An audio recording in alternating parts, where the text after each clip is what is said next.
Hi, I'm Michelle. Welcome back to Finally Revealed. In this episode, I want to talk about identity theft.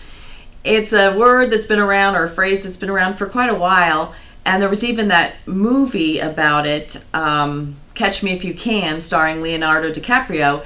And actually, the man that the movie was about has actually helped banks and gives speeches and helps prevent identity theft. So there are different services available that can check your credit for you and help you with identity theft, but really there are some very simple things that you can do to prevent this from happening to you.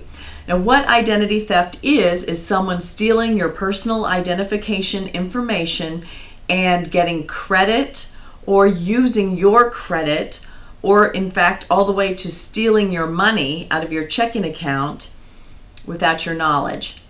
In order to prevent it, you really need to safeguard your personal information. You should not share your PIN numbers. You should not share your date of birth or social security numbers, and you should not use those as passwords or on other identifying documents that anyone could see. Now, when you get your bank statements, you should open them and look at them. Even if you don't write any checks and you only use your debit card, those can be misplaced, they can be picked up, they can be used, and they can be brought back.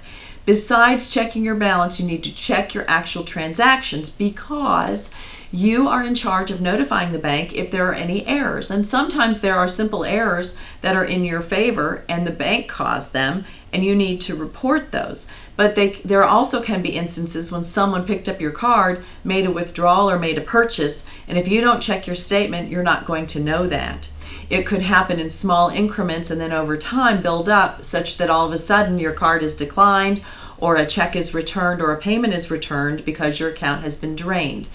Most thieves that either use a credit card or a debit card to get to your asset, meaning either your credit limit or your actual cash, start out with very small amounts, because they want to see if anybody catches it and see if anybody's watching.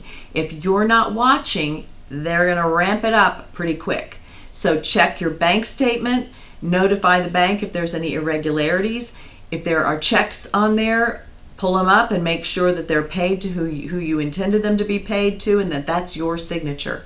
Also, on your credit card statements, check your information. What are the charges? You really should keep your receipts and get those statements and match them up each month. I know with internet banking and debit cards, people don't even balance their checkbook like they should, which you should also do that, and that way you would very carefully match everything up and know. But at a very minimum, you need to look and make sure that those transactions are ones that you performed, that the checks you wrote, and report any irregularities. There are deadlines that apply, and some fraud is your exposure and your liability to fraud is limited as long as you notify people, the companies, promptly. Now, some other things that you can do to prevent, besides keeping your cards close to you, locked up in your wallet, in your purse, don't bring them around everywhere, lock them up at home, don't share the PIN numbers and other things like that. Some other things that you can do: if you write checks, use a gel pen. Gel pens, the gel ink cannot be lifted and changed. Once you have your statements and you've kept them for the necessary period of time that you need and you're ready to get rid of them, do not throw them in the garbage. If you're going to do that, make sure it's shredded first, or you use that information blocker over all of your identifying information so that someone who picks it up out of the garbage isn't going to be able to use that against you and steal your identity that way. And then be careful. When you're writing checks, if you're ever writing checks or you're at the ATM and you're punching in your PIN number, pay attention to your surroundings. Don't let someone come up behind you and peek over your shoulder. If someone is doing that, ask them respectfully to back up, or just say, well, you would like to go ahead of me. Why don't you go ahead and go ahead of me? You'll find out pretty quickly if they were there to rob you. And then also watch out when you are using your card for any loose pieces where you put your card in, because those may be skimmers. And if you hear any funny noise, stop the transaction, notify the bank, and go to a different ATM, because those could be skimmers stealing your numbers. I hope that this was helpful to you. Identity theft is pretty rampant, and if it happens to you, it's going to be a pain to get it undone.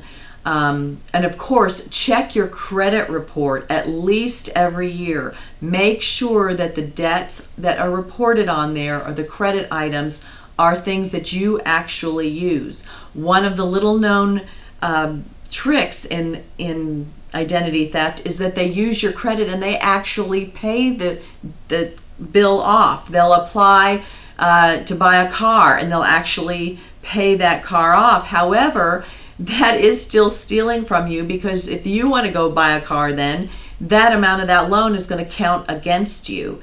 And so you want to make sure that the things that are reported under your name and your numbers are yours. And if they're not, notify the authorities, notify the reporting agencies, and get some help. I hope this was helpful to you and gives you some easy tips. It's really not too hard to safeguard your information. Just try not to be careless or share PIN numbers is the main number. And please check your statements. I'll be back with you next time. If this was helpful to you, let me know. Give us a thumbs up.